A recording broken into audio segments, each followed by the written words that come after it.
You know, is that what it's like up in Crew? Yeah, pretty much. Fake gangsters.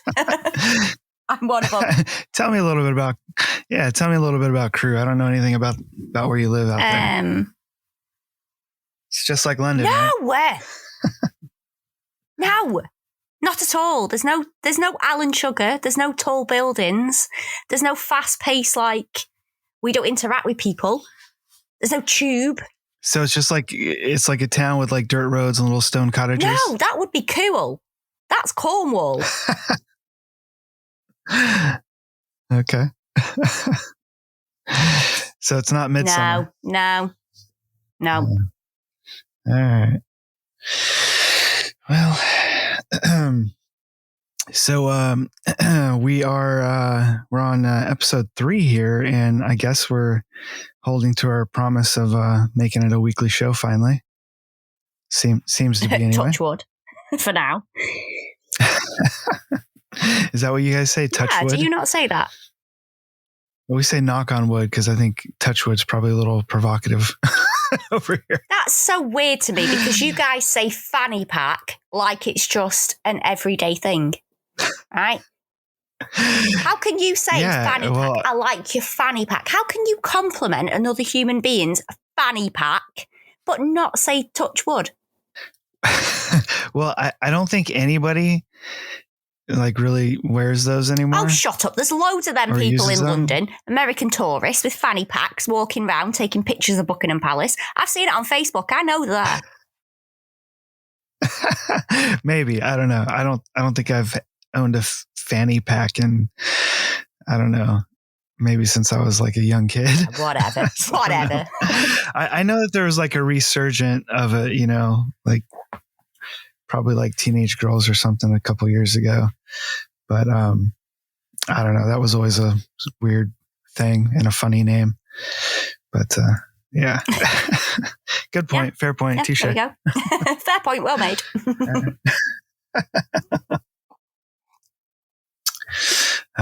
So how are things going over there? It's cold. I've had to use my de-icer 4 times in a week. De-icer? What's that? For like a car? When you de-ice the windows. Oh, okay. Yeah. I just wasn't sure if there was some other British term that I don't know, or if you meant like, you know, defroster for your car, because that's what we call it. Oh, for God's sake, you call it a defroster. Yeah.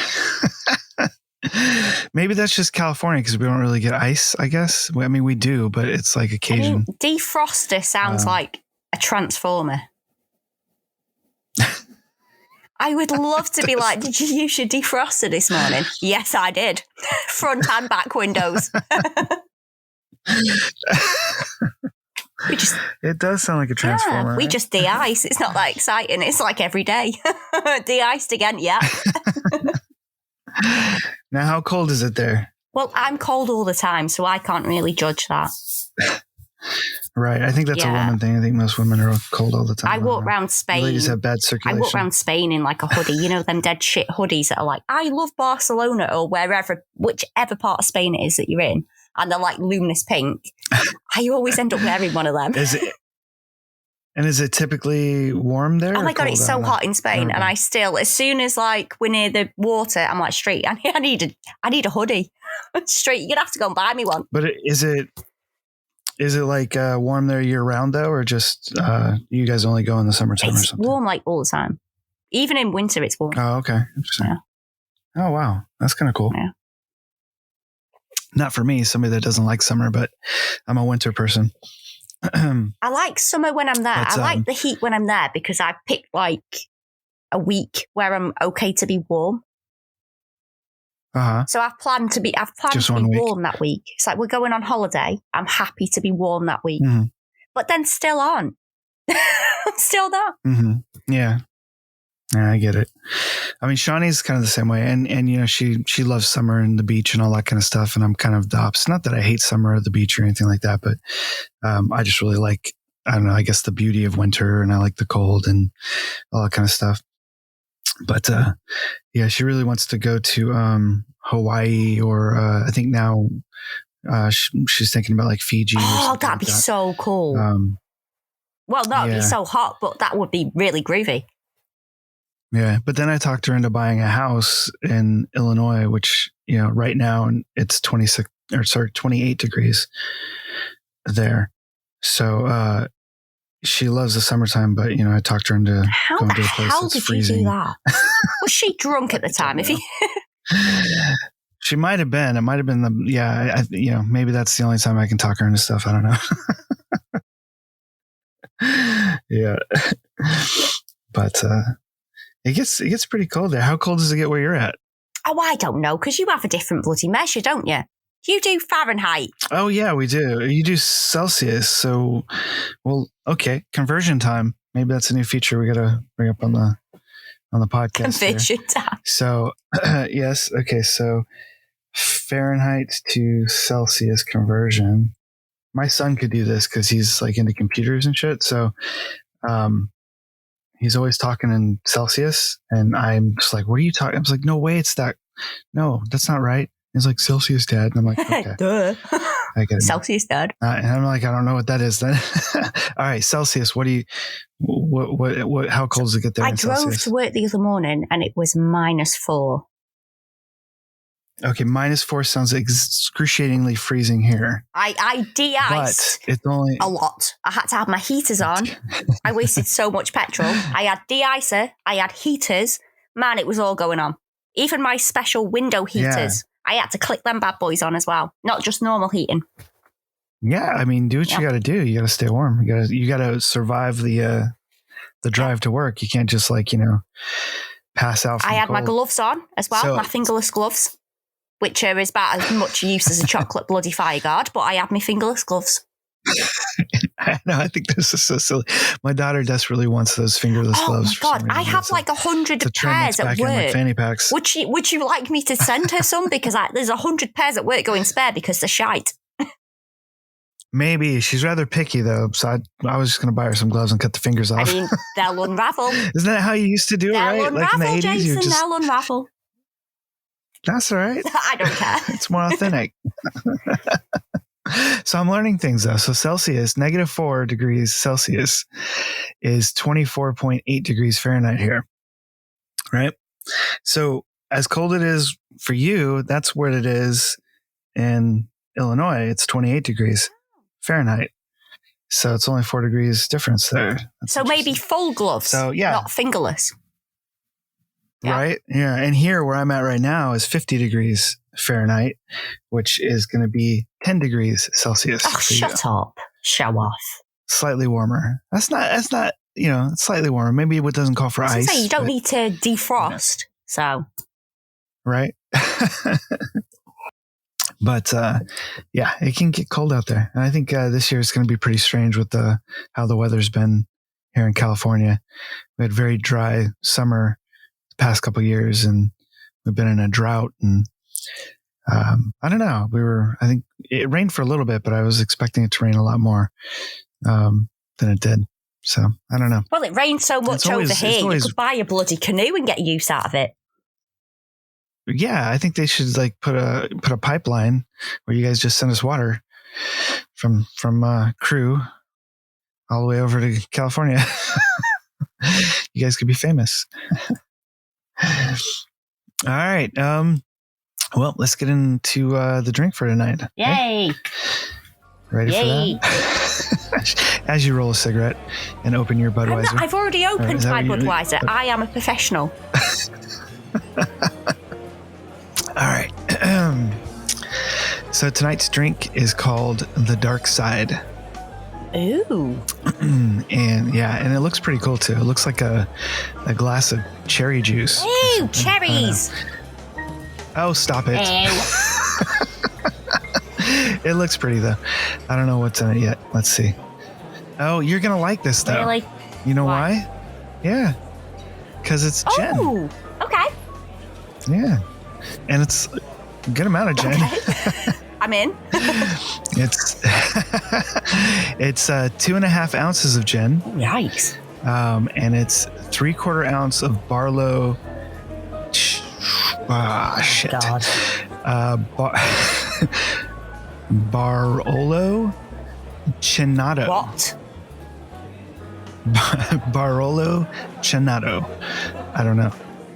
Not really sure, but that's what it is. And I'm gonna, you know what? Let's look this up real quick and let's see what Barlow Cinato is. It's an ultimate. Oh, it's an Italian thing. It's an ultimate Italian after dinner drink. So I guess you would, drink it like I don't know, like a port wine or something. So, all right. So 2.5 ounces of gin, 3/4 ounce of Barolo Cinato. Stuff, yeah. I'll get it right someday. 3 dashes of Peychaud's. What even is that? It's bitters, but I don't know this brand. I don't know how to pronounce the brand Bloody name. bitters. Peychaud's bitters. 3 dashes of Peychaud's bitters. Let's go with that. Okay. And you garnish it with a brandied cherry. I don't know what that means. Get the cherry out. A brandy. So if you got to put the cherry in brandy and then put it in your drink. No, it's just garnish. You know, you pop a toothpick through it and just set it on top of the glass. You know, that kind of thing. You don't have to eat it or anything. It's just to make it look pretty. Yeah. So it's mostly gin. I don't like gin to begin with, but I know you do, and it's like basically a glass full of gin. I'm a fan of that. Right. All right. So how you make this is you add the gin, the Barolo Cinato, and bitters into a mixing glass with ice, and you stir it until well chilled. You strain it into a chilled cocktail glass with no ice, and you garnish with the brandied cherry. No ice. The ice doesn't sound different. What's going on here? Yeah, it doesn't, because there's no ice. Yeah. My God. This is strangeness. It's almost like, it's more like I don't know. It's like a cherry martini, like a gin martini, but with cherries. I don't know. I'm going to assume that the Barolo Cinato is probably cherry-ish flavored. I'm going to assume, which I probably shouldn't assume, but I'm going to guess. So if it is, I mean, it's probably just, it's probably not your thing then. Okay. Because you hate cherries for some reason, which is strange. Evil. They're evil. Okay. So they just like grow vampire fangs. Well, they're bloody red, aren't they? Like blood. Sapping all the alcohol out. No. That's what's inside them when you squish them. They're like leeches. Like 5 more cherries pop out. Kill one and another one comes to take its place. Alrighty, well, the rest of us will enjoy our dark side while Carly sips on her Bud Light and, continues to be boring. Folks at home, grab the ingredients for a dark side and join us while we take a look at the trailer for tonight's movie.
right.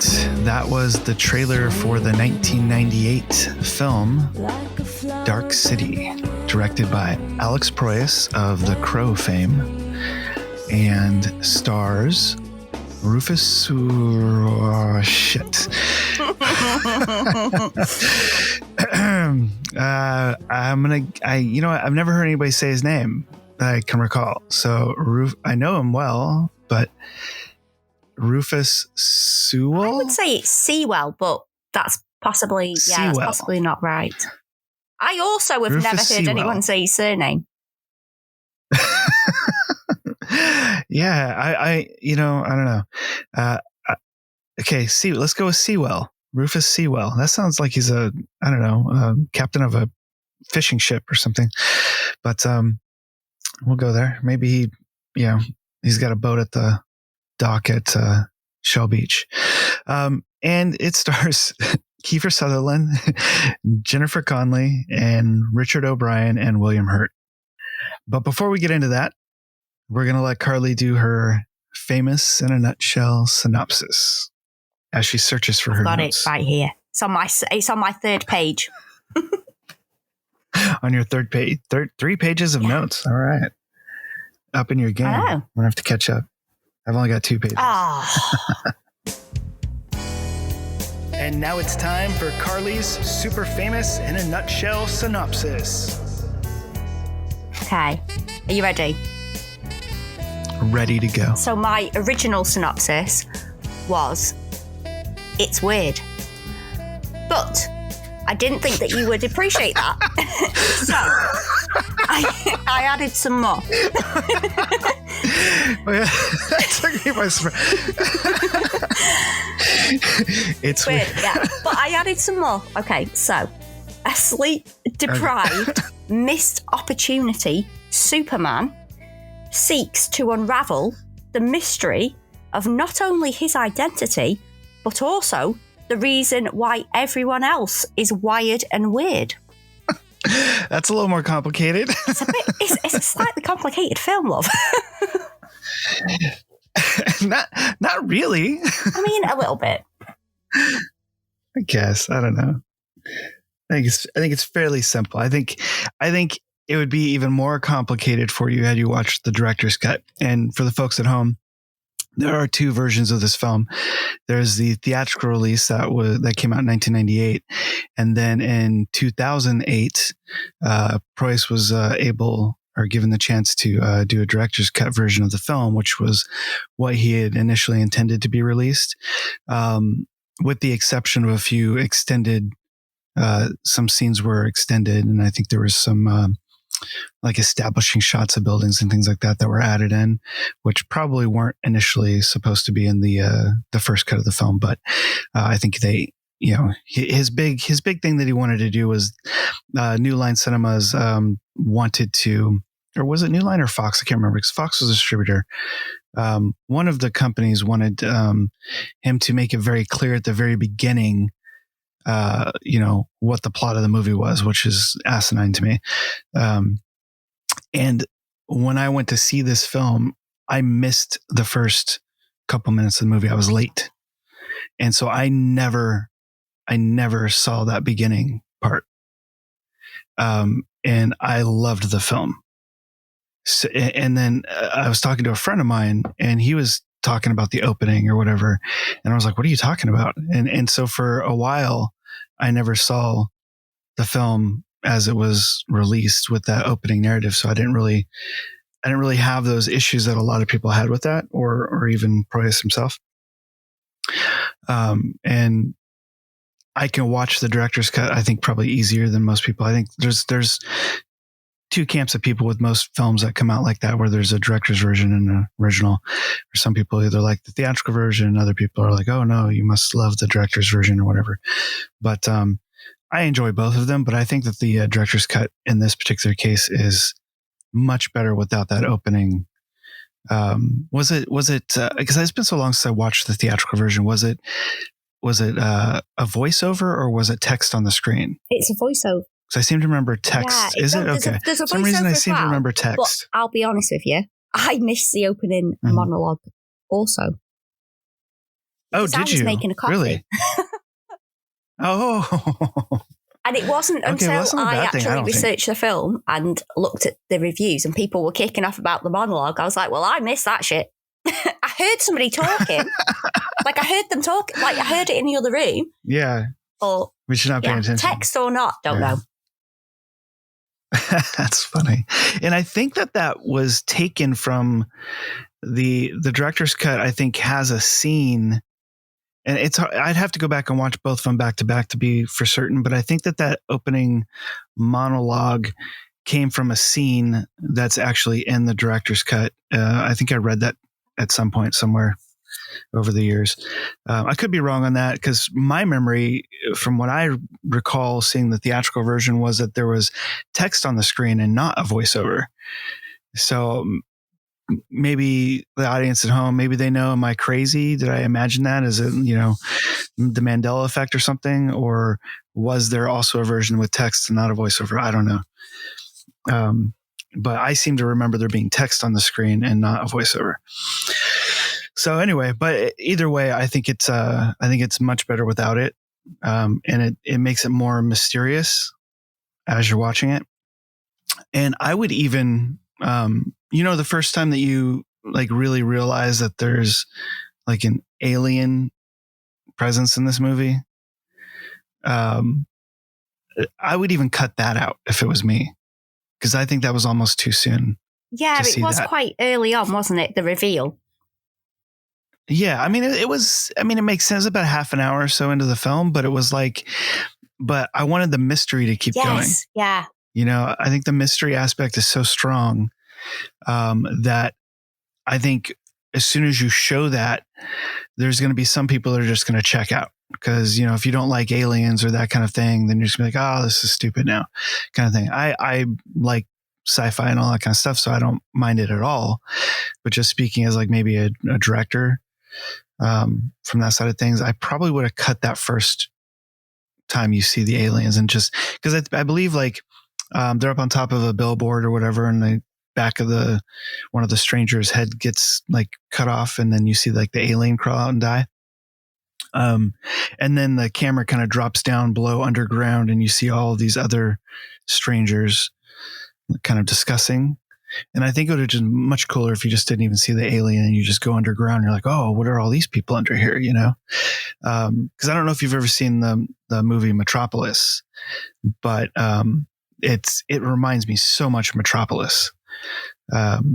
And I think Proyas has probably even said that it was one of the influences. I'm not really sure, but even the face on the underground on the wall that opens up into the clock, even that face like reminds me of Metropolis. Like there's so much of this that just is, it seems like an homage to that film. But I know we're jumping ahead there. I'm not sure why. I was just trying to ruin the movie for everybody who hasn't seen this movie, and it's almost like 25 years old or whatever, but whatever. Already done. That's fine. Right. And I would bet you the movie came out February 27th, 1998. I would bet you anything I went to see this on my birthday. My birthday is the 28th. Oh. So that was probably like, I can't recall what was going on, but I would be pretty certain that that's what happened.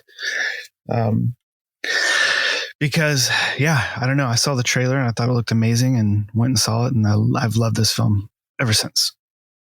And there's, over the years, a lot of people have compared it to The Matrix quite a bit. And there's sort of that argument of, which one is better, whatever it is. And The Matrix came out a year after Dark City.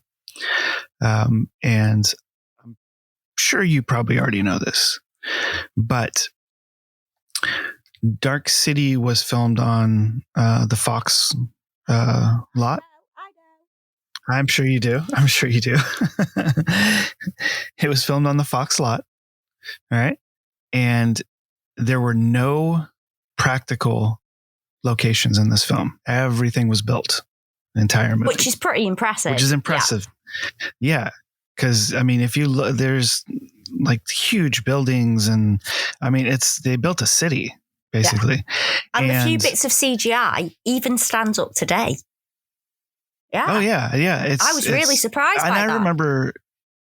Yeah, I agree. Yeah. There's only one shot that to me didn't hold up, and it was at the very end of the movie. And I'm not sure if it's in the theatrical cut or just the director's cut. Maybe it was something they added just for the director's cut, and that's why it doesn't look as good. But there's really only one shot of the alien like coming out of the lead stranger guy that didn't look great. But other than that, everything else was pretty impressive. And I remember seeing it in the theater, and like I didn't know that there was any CGI other than the aliens, right? Everything of the buildings and everything looks so real. I don't really know how they did that, but it was well done. So I guess when the stairs were, your were eyes growing and changing, it was so good. It reminded me of Inception. Mm-hmm. It reminded me of the same sort of effect as that, and it looked as good as that. Obviously, with the massive time difference. Yeah, I would even argue that Dark City's effects look better, and not only because of the style of lighting. Like in Inception, there's so much, you see everything, right? So it's less easy to hide things.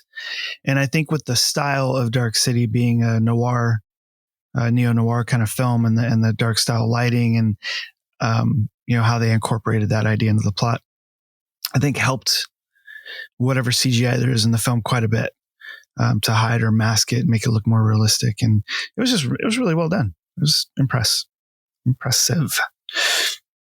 Anyways, I was getting to the point that all those sets that were built for Dark City, the buildings were also used a year later in the film. Well, not a year later. It didn't come out for a year, but they started shooting The Matrix right after Dark City, and they used all the sets for The Matrix. So the city of Dark City is in 2 films. You can kind of see that though, can't you? When you know that and you watch it, you can go, oh yeah, I see that. And there's a lot of other there's a lot of other comparisons too. A lot of people, even I do, like having finished the last Matrix movie, and then before I went and saw it, I went and watched the original Matrix. The cinematography and the lighting, and there's a lot of similarities between these 2 films. I mean, even if you just look at those 2 features, even if the sets weren't, borrowed from Dark City, it almost, from an aesthetic point of view, they heavily borrowed from Dark City quite a bit. Within the look of the film, the sets, and more importantly, the story, has a lot of similarities.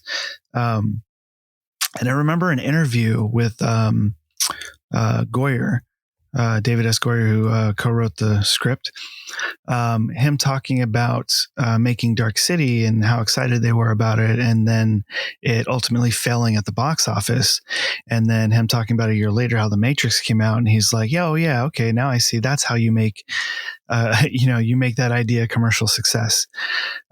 Which I personally, from an artistic standpoint, I would disagree with that, because, well, not disagree with the commercial success part of it, because I get why people, might like that over Dark City. But I still think Dark City is the better film for a lot of different aspects.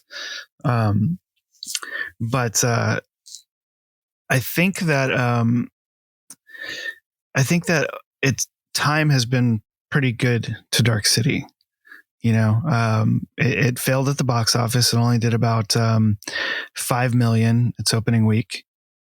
And then its second week, it did 2 million. And I think ultimately its total box office, including overseas, was about 27 million, which is, for what this movie cost, I'm not really sure. I couldn't really find the budget for it, but I'm going to guess it was something like, probably for that time, maybe 60 million ish. I'm not sure.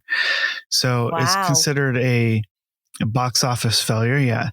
But it was critically praised, and by critics and fans. So it's got a big cult following, hasn't it? It's got a bit of a cult following, and I think that's what kind of led to the Price having the ability to be able to do the director's cut in 2008. I mean, 10 years later, that's a long time to all of a sudden have a director's cut come out. But I'm thankful that he was able to. I thought it's a good version of the film. So, did you look up any of the actors in this movie at all? I'm curious if you found this like little connection that I found. Okay, so I probably didn't find the little connection that you found, but funny story time. Street's dad cool. Yeah. has a little statue of Riff Raff. And when I first met him, he showed me this little statue of Riff Raff that he's really proud of. And it turns out people used to call him Riff Raff because he looks very much. Kidding. He looked very much like Riff Raff. And when I was watching the film, I was thinking, that's the dude out the Crystal Maze. That is so the dude out the Crystal Maze. And then I was Googling it. I was like, holy shit, that's Riff Raff. And then as soon as I saw that, all I could see was my husband's dad on screen scaring people. That's funny. Because he looks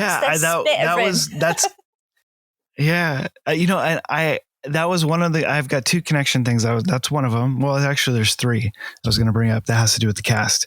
I had no idea that he was the writer of the Rocky Horror Show and co-starred in the movie, the Rocky Horror Picture Show, and co-wrote the script for the Rocky Horror Picture Show, and wrote and starred in the sequel to the Rocky Horror Picture Show called Shock Treatment. I had no idea. And I just thought that was pretty cool. So that was the first thing. Yeah, right. That made it even more menacing. And by the way, folks at home, that's yeah. No, it's true. It kind of is, yeah. And for the folks at home, that's Richard O'Brien. And he played Mr. Hand in Dark City. Okay.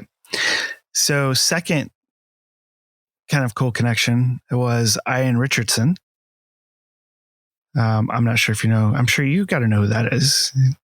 Maybe not. He plays Mr. Book in Dark City. Well, anyway, for Carly, because, of reasons, Ian Richardson also starred in The Sign of Four and Hounds of the Baskervilles. So there's a Sherlock Holmes connection there for you, Carly. Oh, I did not know that. Yeah. Now, also, I got one more. Bruce Spence, who plays Mr. Wall. He was in Matrix Revolution. And I think the second and third one actually he's in. So not only do we have borrowed sets shot on the same studio lot, borrowed cinematography and lighting and a very similar story, but also an actor that's in both films. So there's a lot going on here. There was a lot going on there. Also, what I was going to bring up, you brought up Christopher Nolan earlier in Inception. He's been quoted as mentioning Dark City. When he was writing the script for Inception, he said, talking about his influences while writing the script for Inception. He says in this quote, that era of movies where you had The Matrix, you had Dark City, you had The 13th Floor, and to a certain extent you had Memento too. They were based in the principles that the world around you might not be real. So obviously, Nolan was influenced by all those films, which are very similar. The Matrix, Dark City, and The 13th Floor all pretty much have the same concept. And also, which is sort of left out from that quote, is existence. Jude Law, I think, was in that. Oh, yeah. Okay. I think it was Jude Law. Also, wasn't Texas name? American Psycho. What's his name? Isn't he in Existence as well? Christian Bale. Can't think of his name right now. Yeah, Christian Bale. Wasn't he in that? Or am I wrong? Oh, I don't know. I can't remember. Yeah. Well, anyway, I think Jude Law was the main character in it anyway. But Existence, I think, was another one of those, like, very similar to like The Matrix and Dark City and 13th Floor. I just wanted to bring that up because you mentioned Nolan and Inception and special effects, but there is actually a deeper sort of connection there where he was influenced by the film, and that could be a reason why the special effects are kind of similar. Quite similar, in that respect to like the growing city. Yeah. Mm-hmm. Yeah. And obviously the special effects have like advanced quite a bit, since Dark City came out. I mean, Inception was, 20 years later, whatever it might be. So there was a lot of advancements to it, but there is a strong similarity there to it. Do you know what the original, not the original title, but do you know what New Line wanted to change the name of the film to? No. No? All right. No nope. Googling. Were you Googling? You were trying to, I've not Googled. Nope, I'm not. Cheater. All right. They had two titles that they wanted to do. They wanted to call it Dark World and Dark Empire. Dark Empire. That sounds like a Star Wars film. Yeah. No. Right. And when I hear Dark World, all I think is Cool World. I don't know if you've seen that, but I just think of Westworld. Oh, yeah. I thought those were terrible names for it. So I'm glad they stuck with it. So was this the first time that you watched the film? Or had you seen it before? So I watched this film years ago when I was in my Kiefer Sutherland, I love him mode. Not long after 24 came out. Yeah, well, that makes sense. I remember the first time that I watched it, I wasn't paying attention and I didn't really... You can't dip in and out of it. And I was dipping in and out of it and I really did not get it. So I didn't know 90% of what was happening, if we're being honest. Yeah. So this was the first time that I watched it properly. Okay. So you did not come into this movie as a fan? No.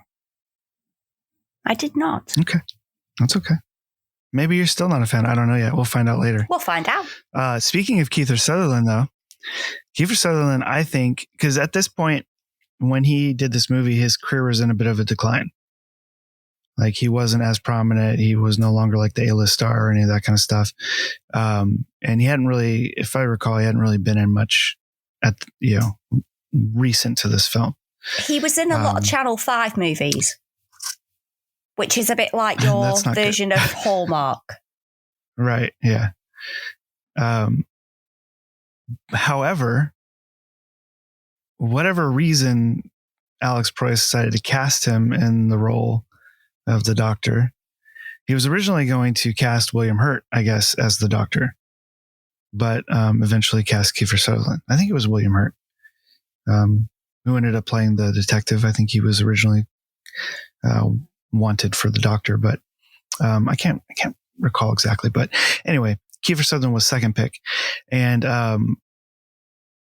I honestly think that this was the greatest performance that he's ever done. I think he's so phenomenal in this movie. He's so outside the normal him.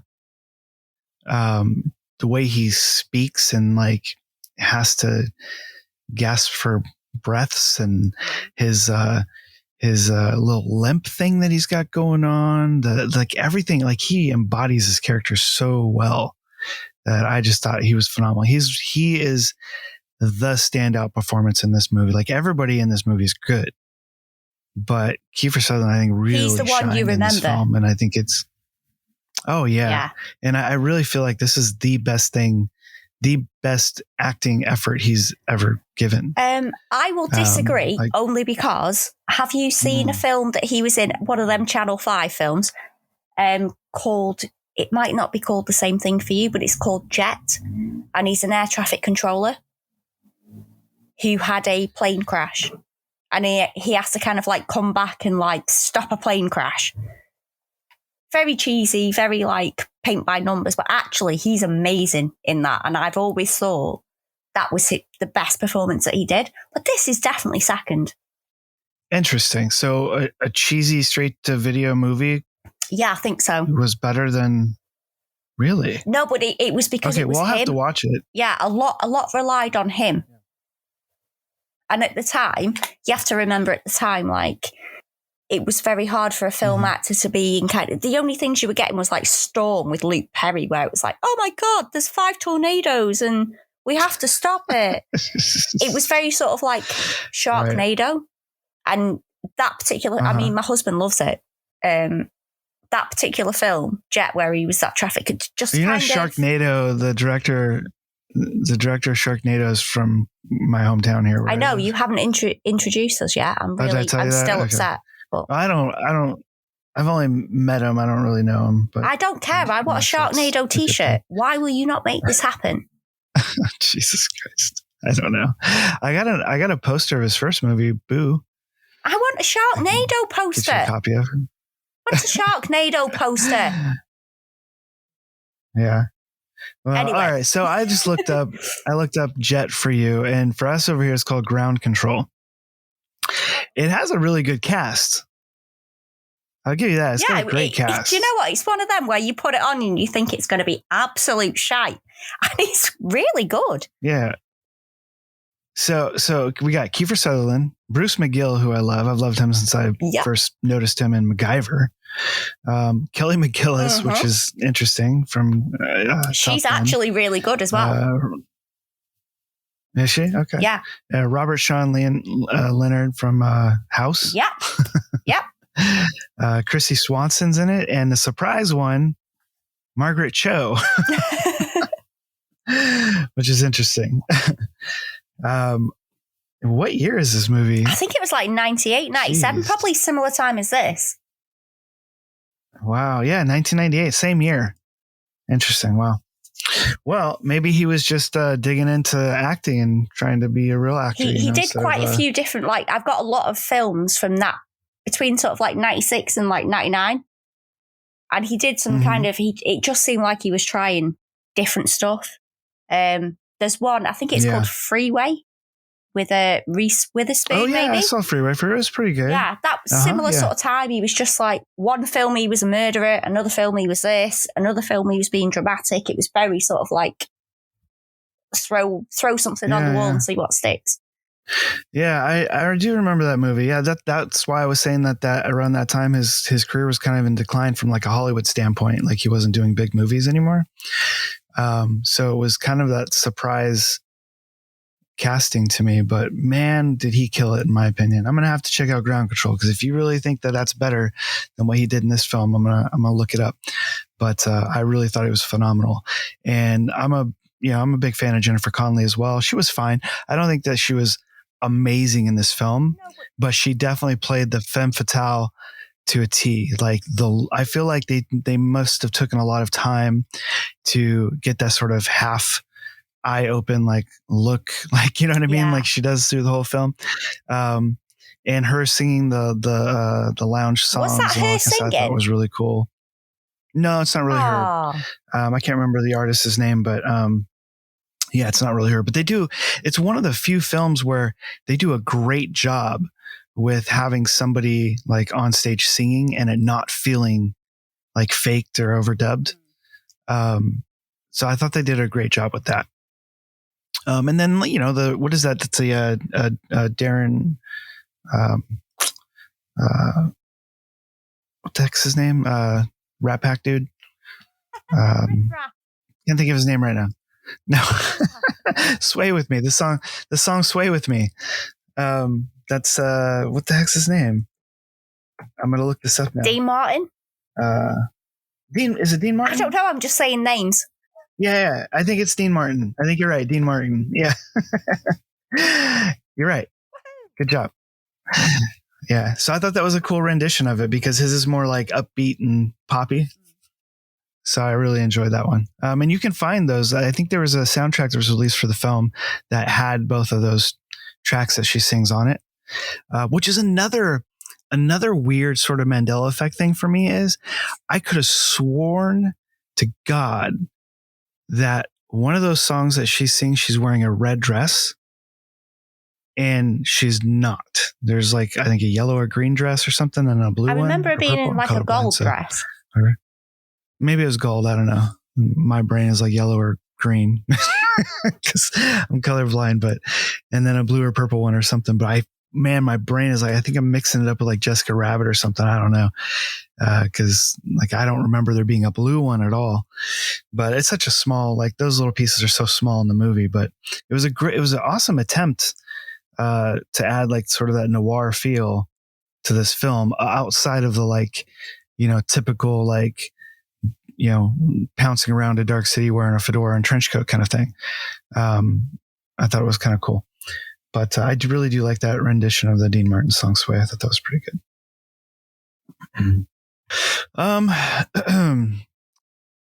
I think another, I forgot to mention this, but I think another reason why this movie didn't do well at the box office because the big movie that was just released that was up against was Titanic, and another one of your favorites. Right. So I mean, I don't think anything did well up against Titanic. Titanic ruined everything. Like everybody. Yep. Yeah. It just, I don't think any movie got played. I think they stopped releasing movies. Like a week after Titanic came out, they're like, "Yeah, we better not release anything." But Preuss did say, speaking of influences, Preuss did say that he was influenced by film noirs of the 40s and 50s, which is obvious, like Maltese Falcon and whatnot, but also surprisingly, the Twilight Zone, which I don't personally see a whole lot of the Twilight Zone in this movie. Because Twilight Zone was more all about twist endings, and this movie didn't really have a twist ending per se. There's some twists and turns through the movie, but letting us know pretty early on about like, the aliens and things like that. And, I don't think that discovering we're in a rat maze, was a huge twist or anything. Did you like when you watching it this time, was there anything that was like aha moments or anything like that? It was kind of disappointing. So it was like, oh, that's weird. That's kind of how my brain went. Okay. All right. Well, let's see. So you got 3 pages of notes. Is there anything you want to discuss? Well, listen here, Jason Morris. So, did you not think, the swirls on the body when they got murdered? Uh-huh. Right? Did that not remind you of Jigsaw and Saw? Oh, yeah, of course. Proper reminded me of Saw. That has to have been, like, they have to have watched this. Yeah, because I think Saw came out in, 2000? Something like that? Yeah, I mean, I don't necessarily know if it was, like an homage or if it was, anything at all related to it, but it definitely looks like the exact same sort of swirl. I mean, like the jagged sort of line as well. Like neither of them are like perfect spirals or anything. There was so many like influence that I saw, because I saw another one, okay, so in the X-Files in season 7, when Mulder gets abducted, and then in season 8 when Scully has dreams about him and he's sat You're in the... fucking stretching my brain. Well, keep up. And I remember him not being in the show for a while. I don't remember him being I don't know. Oh, you're disappointing me here. But go ahead. But I'm listening. Other people do. I like X-Files, but I'm not like, it's 10 seasons. I don't know. There's a lot. So, but go ahead. I'm following you. There's a scene like in season 8 where they see him in a chair and he's got like something. Oh, the fire in the sky he's got scene. Something like put through his wrists, put through his ankles, and then like drilling into his chest. Sure. Yeah. Okay. I remember this. Okay. So that they had that scene in Dark City when he was in the chair after he'd gone, like they'd realised it was a spaceship, and they sort of were like, we'll put him to sleep and we'll get Kiefer Sutherland to erase his memories. That bit where his like face is getting sort of like stretched and he's sat in the chair. That was so X-Files. Yeah. And that episode it's funny probably came like 2 years after Dark City. Yeah, it's really funny that you brought that particular thing up because it also invoked a memory for me, but something very different. There is a 9 Inch Nails music video called Sen. And just knowing that Alex Proyas, is a fan of 9 Inch Nails and used their music in The Crow. I was wondering if that like round thing that they put him on in Dark City was sort of like an homage or sort of influenced by the music video Sen. Because in the music video for Sen, which I don't think you're going to be able to find it on YouTube or anything because it's graphic. Actually, I think I just found it. They're not going to show. It's all blurred out. It's got nudity in it, but I mean, it has like a person on a big round disc like that, like moving in almost a similar way as in Dark City. So when I didn't recall that or anything, but watching it this time for the podcast, it like instantly was like, oh man, that looks just like in the music video Sen. So I thought that was kind of cool. I thought it was interesting that you found a different sort of similarity in the X-Files to it. But I mean, like him in the chair and all that kind of stuff also reminds me of like Fire in the Sky. I don't know if you've seen that, but that has Robert Patrick in it, who was in the X-Files. Oh no, I've not seen that. But that's an alien abduction movie if you haven't seen it. Yeah, it's based on a true story. And they put them in these like chairs and stretch their face, put these like this like, I don't know, it's really crazy looking and scary, honestly. The movie is pretty freaky. But anyway, yeah, so I think there's a lot of influences in this movie, and I think this movie has influenced a whole hell of a lot of people as well. Oh yeah. And that's kind of the power of Proyas's sort of aesthetic, kind of sensibility. Because I mean, almost everything that he's done Hollywood wise has been a hit, except for the last film he did, the Greek mythology movie. I can't think of the name of it. But I enjoyed it. I thought it was pretty good, but it was so heavy on the CGI that it just kind of takes you out of it. It was so good. I enjoyed it, but I can't remember the name of it. I can't really. No, wait, I didn't say it was so good. Crazy. I said it was okay. It was okay. It was okay. Yeah. All the CGI just takes you out of it though. But anyway, yeah, so I think that there's a lot of influences in this film, and it's influenced a lot of people, and that's cool. I think that's good. Now, you probably don't follow him on social media or anything like that, like I do, because I'm a huge fan of Alex Proyas.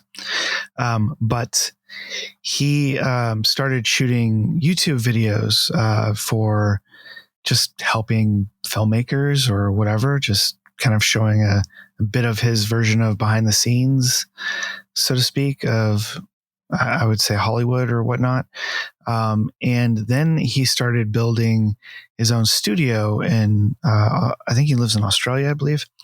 And he's got his own little like studio where he's doing the same thing as like how they made like The Mandalorian, with these CGI backgrounds that sort of move when you move the camera. Oh. And they look very realistic. And I think there's a place called The Castle or something in LA that does this as well. But and that might even been where Mandalorian was shot. I'm not really sure. But yeah, so he's got this whole studio that he's doing where he, instead of having to worry about Hollywood or whatever, he's sort of making his own kind of independent go at it, so to speak. So he, I think his first or second short film that he shot there was called Mask of Evil Apparition. And it's supposed to be set. I haven't seen it yet because it was at the festival circuit. It might be around now, but it's supposed to be set in the Dark City universe, which I thought was pretty cool. Oh, that is was cool. Just released last year. Yeah. Yeah. And he's mentioned and talked about a few times that he's developing a Dark City series. Oh, that'll be good. Right. Yeah. And I think what he's going to do, I could be wrong, but he started up a new VOD platform called Vidiverse, VIDI verse. I guess it's supposed to be like Videoverse, something like that. And I'm going to guess that if he does do the Dark City series, it'll probably be a huge proponent of that VOD platform. We probably won't be able to see it anywhere else, is what I'm guessing. So there's some exciting stuff coming out from him. And it's nice to see that he's, doing some YouTube videos and things like that for people, because he's kind of, he's also fed up with Hollywood and whatnot. But he doesn't like the superhero movies or all the remakes and that stuff. He's after like original material kind of thing, which is kind of funny because his, first big movie, The Crow, was, comic book. But I still to this day don't think anybody's made a better comic book movie than The Crow. I think it's pretty much a perfect film. Which also has a lot of the same sort of aesthetic as Dark City does. But all right, that's about all I got, Carly. The only other note that I repeated quite a lot was, how do they survive on 5 minutes sleep? Because really, the tuning and all that shit where they change it all, they were asleep for about 5 bloody minutes. Yeah, I think that's like just movie logic, or we're not. Yeah, I just don't think we're seeing the full length of time that it takes them to do the reset and all that, because it seems more like the aliens don't sleep, right? No. So I'm assuming we just don't see the actual passage of time, because they're moving bodies around, or maybe they're only changing like one set of people a night. That's the one thing that I wasn't 100% sure. Are they changing a bunch of people at the same time, or are they only going in and changing like one or two people in their environment? And then they have these big sessions where allocated a household, a bit like the filing cabinets. A to B, that's you, Mr. Wall. Right. Yeah. I mean, it could be. There's no telling. It's hard to say on that. And maybe if he does the series, we'll get a better idea of that. Yeah, it's possible. I mean, I did have some logic. Right. I did have some, logic issues with the film watching it this time, but nothing that I let like kind of bog me down. It's like, you have to kind of just, suspend disbelief at some point, because we're talking about a science fiction alien movie, where humans are being experimented with. So you can't be too critical. In like a giant Truman show. Yeah. Which, I mean, that's the fun of it, is seeing them discover that they're on, they're on the Truman Show. But, I mean, I guess we're at that point to give this movie a rating. Okay, you go first. Me go first? Yeah, I said it first, so. I have to. I don't know. I kind of want you to go first. Well, I already said. No, I think you went first. You went first last time. Okay. All right. I give Dark City. Well, like I said, I think the acting in Dark City is phenomenal. I think the cinematography, the lighting, the aesthetic of everything, even the CGI that's in it, the practical effects, the fact that it's all shot on, built sets. Which is amazing, let's face it. Yeah. There's no real locations or anything in this film. And just the grandiose of it, the size, the scope of this location is I mean, parts of it's got to be a backlot and all that, and dressed, but still he makes it look so big and at the same time so claustrophobic. He just did a brilliant job with that, and I think that's a very, very strong point of this film. And just the noir aesthetic of it, the mystery, the sci-fi aspect, all of those things like really spoke to me. And everything about this movie is right up my alley. Like, it's everything that I would want in a movie. And I give it 10 gens out of 10. Oh, wow. I think it's a fantastic movie. Yeah. Wow. Holy hell. I don't know. It's my top 10 list. You don't throw 10s out very often either. I don't know. I feel like I do all the time. I don't know. But The Crow, we'll probably never cover The Crow in here. It's not really a noir, I guess. But I guess it might be considered a neo-noir in some aspects, but not really. But The Crow is also in my top 10 list. Dark City and The Crow, both of them. So, I love both those films. They're both great love stories and mysteries, and there's horror and sci-fi to them. And very nice, Jason. All right. Well, what do you got, Carly? Well, I might surprise you here. I don't think so. I think I got you pegged on this one. Oh, go on then. Predict.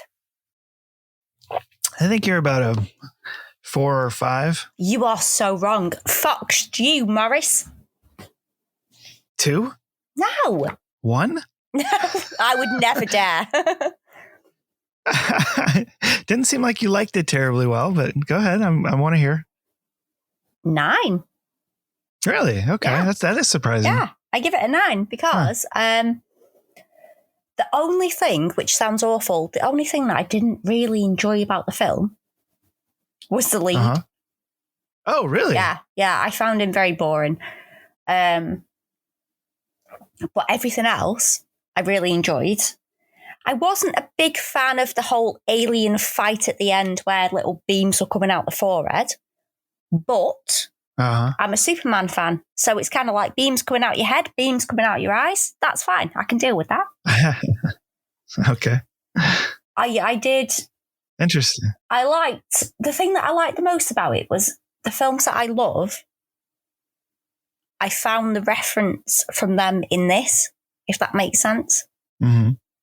Yeah. You found where they came from, kind of. Yeah. You're talking films that came after that you love. Yeah. Influences. And I really did enjoy the noir aspect as well. And particularly with like I mentioned, the CGI. It's like a noir sci-fi film, which is just my 100% cup of tea. And right. I can't say that I've ever seen anything like it. And I don't really think that I will see anything like it. Mm-hmm.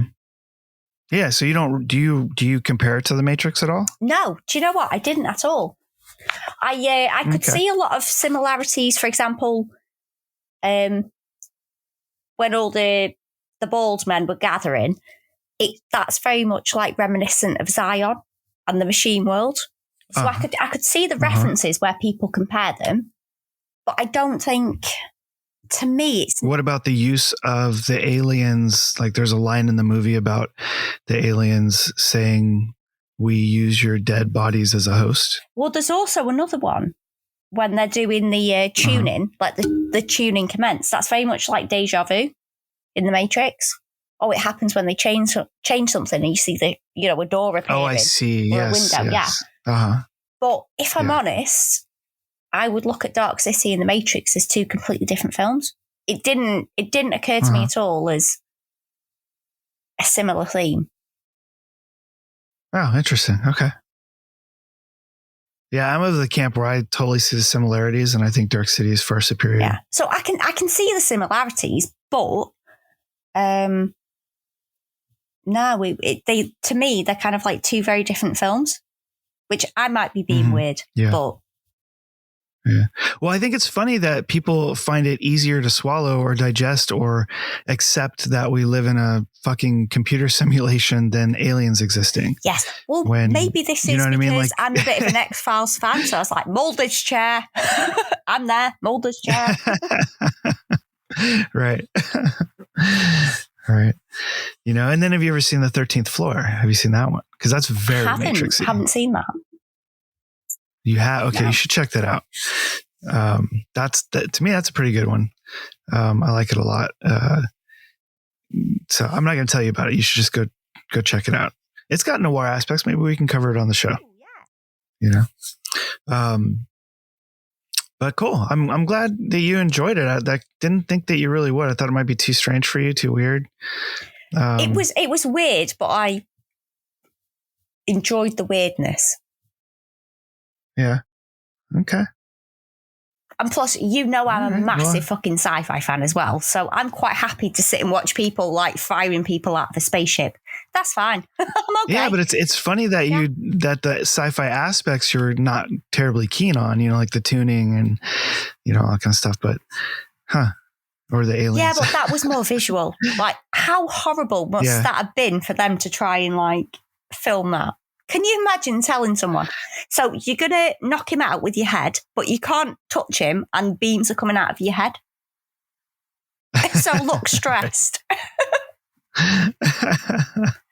Yeah, it's true. Yeah. That little bit at the end wasn't overly fond of, but that was 5 minutes. So overall, it was nothing really. Mm-hmm. Yeah. All right. Well, cool. I'm glad you enjoyed it. Maybe you folks at home, you can drink your, oh my goodness, did I already forget what the name of the drink was today? You should drink the Dark Side, which makes me think of Star Wars. And I think you said that already, right? Yeah. Yeah. Maybe when people read our books, they should have one of them. Oh yeah. There you go. The Dark Side of Speakeasy. Yeah. Well, I hope you guys at home enjoy your Dark Side and take a look at Dark City, hopefully for, the second time or third time or fourth time, whatever it is, because it's an amazing movie. Or maybe you don't like it. Who knows? Maybe you're a Matrix fan. No idea. But, maybe you'll see the Matrix show up on the Speakeasy Noircast as well. All right. Enjoy your drink in Dark City. We'll see you guys soon. Bye-bye. He's looking at you, kid. When marimba rhythms start to play. Thanks for joining us this week on the Speakeasy Noircast. Make sure to visit our website, resurrectionfilms.net, where you can subscribe to the show in iTunes, Stitcher, or any of your favorite podcast apps, so you'll never miss a show. While you're at it, if you found value in the show, we'd appreciate a rating on iTunes, or if you'd simply tell a friend about the show, that would help us out too. If you like the show, you might want to check out our book, The Dark Side of Acting Up, available now on Amazon, or you can check out one of our films available on Amazon Prime.